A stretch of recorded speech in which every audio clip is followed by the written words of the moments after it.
നിങ്ങളുടെ favourite shows ഇനി ഒരിക്കലും മിസ്സാവില്ല. ഇപ്പോൾ C5 കാണും നിങ്ങളുടെ ഫേവറേറ്റ് ഷോസ് തികച്ചും സൗജന്യമായി.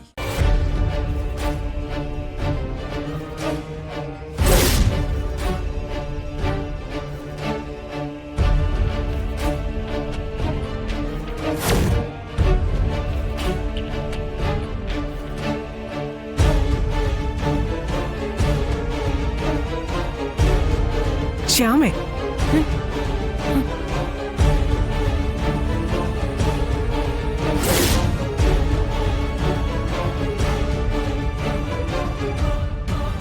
ഈ കല്യാണം നടക്കില്ല.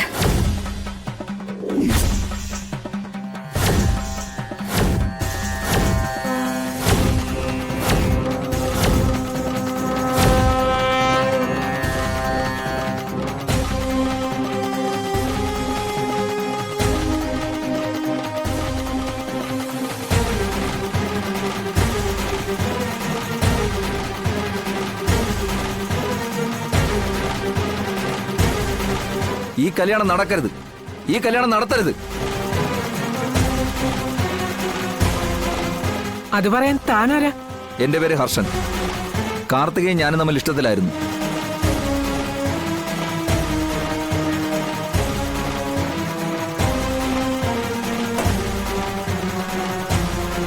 എന്നെ വിവാഹം കഴിക്കാനും എന്നോടൊപ്പം കഴിയാനും വേണ്ടിയാണ് ജയശങ്കറുമായിട്ടുള്ള വിവാഹ നിശ്ചയത്തിൻ്റെന്ന് കാർത്തിക വീട് വിട്ടിറങ്ങിയത്.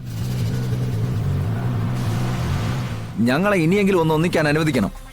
പണ്ടെങ്ങാണ്ടൊരു ഇഷ്ടം ഉണ്ടായിരുന്നു എന്നും പറഞ്ഞ് ആ പെണ്ണിന്റെ കല്യാണ മുഹൂർത്തത്തിനല്ല ഇങ്ങനെ ഓരോ കാര്യം പറഞ്ഞുകൊണ്ട് വരേണ്ടത്. താൻ ഇത്രയും നാൾ ഈ രാജ്യത്തൊന്നും അല്ലായിരുന്നോ? അല്ലായിരുന്നു. ഞാൻ അമേരിക്കയിലായിരുന്നു. ഒരു ജോലി സമ്പാദിച്ചിട്ട് കാർത്തികയെ അവളെ അച്ഛനോടും അമ്മയോടും മാന്യമായിട്ട് ചോദിക്കാനിരുന്നതാ ഞാൻ. അതിനിടയ്ക്ക് ഇങ്ങനെയുള്ള കാര്യങ്ങളൊക്കെ ഉണ്ടായത്. പുതിയ കഥകളും കൊണ്ട് എന്റെ മകന്റെ വിവാഹം മുടക്കാൻ വേണ്ടി ഇറങ്ങിയിരിക്കുക അല്ലേ? രോഹിത, പോലീസിനെ വിളിക്കടാ. ഈ കള്ളനെയും കള്ളിയും പോലീസ് തന്നെ വന്ന് കൊണ്ടുപോട്ടെ. വിളിക്കടാ പോലീസിനെ. പോലീസ് വരട്ടെ. ആദ്യം അറസ്റ്റ് ചെയ്യുന്നത് സത്യാമ്മയെ തന്നെയായിരിക്കും. നിലവിൽ വിവാഹമോചനം നേടാത്ത മകനെ കൊണ്ട് നിർബന്ധിപ്പിച്ച് മറ്റൊരു വിവാഹം കഴിപ്പിക്കാൻ ശ്രമിക്കുന്നതിന് അകത്ത് കിടക്കേണ്ടി വരും.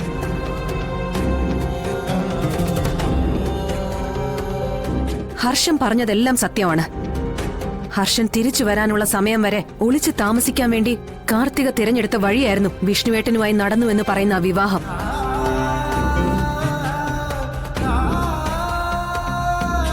അമ്മയുടെ നിർബന്ധത്തിന് വഴങ്ങി മറ്റൊരു വിവാഹത്തിന് സമ്മതിക്കാതിരിക്കാൻ ഈ നാടകം ഒരു വഴിയായി വിഷ്ണുവേട്ടനും കാണുകയായിരുന്നു. പിന്നെ ഇടക്കാലത്ത് കാർത്തികയ്ക്കുണ്ടായ മാറ്റം, ഉണ്ടായ താല്പര്യം, അതിന് മറുപടി പറയേണ്ടത് ഇവളോ, ഈ മധുശ്രീ.